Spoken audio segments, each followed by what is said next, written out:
여러분들, 지금 여러분들께서는 등무칠의 난을 통해 본 명나라의 항조 운동에 관한 내용을 보고 계십니다. 자, 그래서 오늘 말씀드릴 주제, 모르는 밀리터리, 명나라 복건성에서 등무칠이 일으킨 농민반란, 등무칠의 난에 대해 한번 말씀드려 보도록 하겠습니다. 자, 여러분들 안녕하십니까. 범생사 채널입니다. 자, 제가 이번 방송에서는 이제 명나라에서 일어났던 그 반란들 중에 등무칠의 난이라고 해가지고 아직 그 다른 유튜브 채널에서도 방송한 적이 없다고 봐야 되겠죠. 예, 다른 유튜버 채널에서도 방송한 적이 없었던 그 생소한 내용을 통해서 이번에 방송해보게 된대요. 근데 여기에서 뭐 따로 그렇게 이 등무칠의 난이라고 하는 내용에 대해서는 따로 드릴 말씀은 이번에 딱히 없는 것 같은데, 근데 이게 이 등무칠의 난에 관련된 내용도 그렇고, 그게 그 다른 유튜브 채널에서도 아직까지도 이게 워낙 자세하게 알려지지 않은 내용들을 통해서 방송을 하게 되다 보면 말이죠, 겪을 수밖에 없는 문제점 중에 하나가 좀 이미지를 찾기가 이게 좀 그래요. 이게 워낙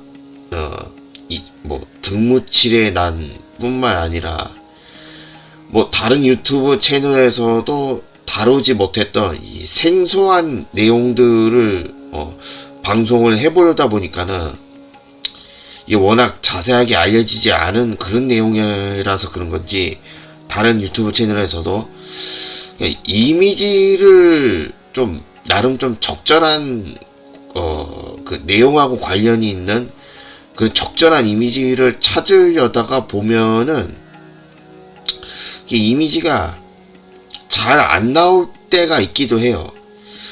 그러니까 생각 같아서는 적절한 이미지를 찾아서 그렇게 방송을 해봤으면 하는데, 근데 뭐 어떻게 뭐 이미지를 찾아서 뭐 이미지를 만들어내 보긴 했어요. 어떻게 이미지를 만들어내 가지고 어떻게 방송을 할 수는 있게 됐는데, 그런데 솔직히 글쎄요, 뭐 다른 분들이 보시기에는 모르시겠지만은 저 스스로는 이번 방송을 하면서 이 이미지로 올리게 될 이미지가 내용하고 관계돼 있는 적절한 내용의 이미지라고는, 솔직히 저 스스로는 그렇게 보고 있지 않다 보니까는, 아무튼 간에 이런 등무칠의 난 말고도 워낙 자세하게 알려지지 않은 내용을 통해서 방송을 해보겠다고 했을 때 그런 어려움에 또 처하게 된다는 점, 이렇게 한번 말씀을 한번 드려봤고요. 자, 그래서 오늘 방송해보기로 한 등무칠의 난이라고 하는 농민반란에 대해서 한번 설명을 해드려보자 말이죠. 등무칠의 난은 명나라 1448년부터 약 1년간 강남의 복건성 또는 푸젠성에서 일어난 농민반란이며, 반란의 명칭은 주동자 등무칠의 이름에서 유래했다고 하는데요. 복건성 지방은 평야는 협소하지만 산지가 많아 농업에 알맞는 기후로 일찍이 농업이 발달하고 인구가 증가하였다고 합니다. 당시 화폐 경제가 발전하기 시작하여 강남 지방에서는 조세제도로 은납제가 실시되었고, 면포도 대납물로 인정하였는데, 이는 이후 강남 지방 면업 발전의 요인이 되었다고 합니다. 한편 상인, 자본가들은 토지 투자를 통해 대농장을 소유하면서 부재지주로 군림하였고 농민 지배를 강화하여 전호제 또는 소작농제를 확대하였다고 하는데요. 이에 전호 또는 소작인들은 고액의 지대 외에 동생이라는 이름의 부조를 바쳐야 했다고 합니다. 또한 지주가 담당해야 할 조세와 요역의 일부까지 대신해야만 했으며 이러한 봉건적 압박에 유민이 늘어났다고 하는데요. 또한 전호들은 지역의 자체 경비 조직체인 총갑제에도 편성되어 있었다고 합니다. 그리고 이 총갑제의 총갑인 등무칠이 총갑의 지위를 이용하여 소작인에 대한 부담에 경감을 요구하며 반란을 일으켰다고 하는데요. 그러나 반란은 정부군의 우수한 병력과 반란민의 내부 분열로 실패로 끝났으며 이 반란은 중국 역사상 최초의 소작인 반란이라는 데에서 의의가 있다고 합니다.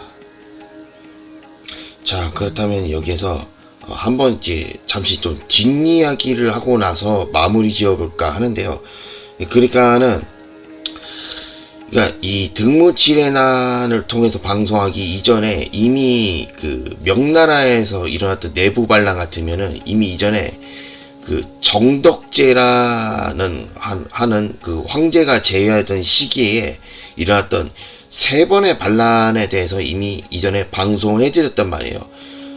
그 방송한 거는 아마 이제 찾아서 보시면 아시게 될 거예요.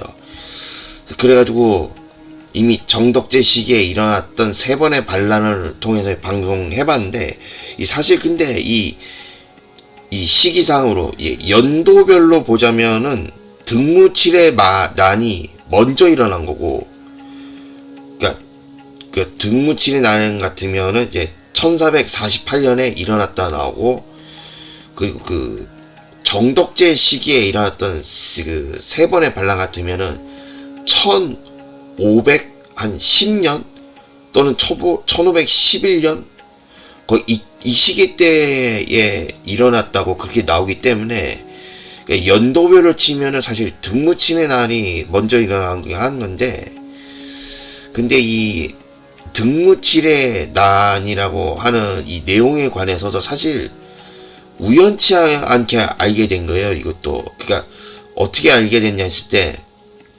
그 정덕제 시기에 일어났던 그 반란 중에서 그 유육유칠의 난이라고 제 채널에서 이제 방송을 했었는데, 그 찾아보시면 아실 거예요.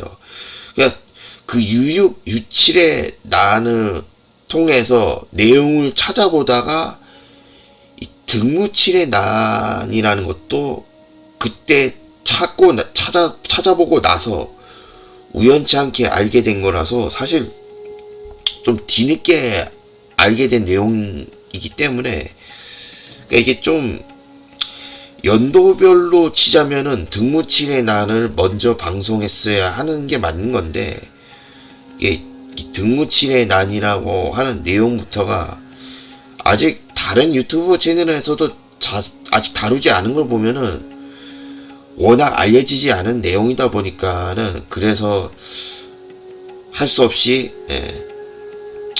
연도별로는 먼저 방송을 했어야 했는데도 불구하고 이렇게 어떻게 뒤늦게 방송을 하게 됐네요. 또 워낙 알려지지 않은 내용 같으면은 바로 찾아지지 않는 게 좀 그런 부분이 있긴 해요. 자, 그래서 그러다 보니까는 이렇게 자세하게 알려지지 않은 내용을 통해서 이 방송하는 부분에서는 좀 어쩔 수 없는 그런 부분이 있다는 점을 한번 뒷이야기를 통해서 한번 말씀을 드려봤고요. 다음번에도 자세하게 알려지지 않은 밀리터리에 관련 내용이 있으면은 언제든지 어떻게든지 찾아내서 한번 방송을 해드려 볼 테니까요. 자, 그래서 오늘 저는 이만 여기서 마치는 걸로 하겠습니다. 자, 그래서 오늘 저는 여기서 이만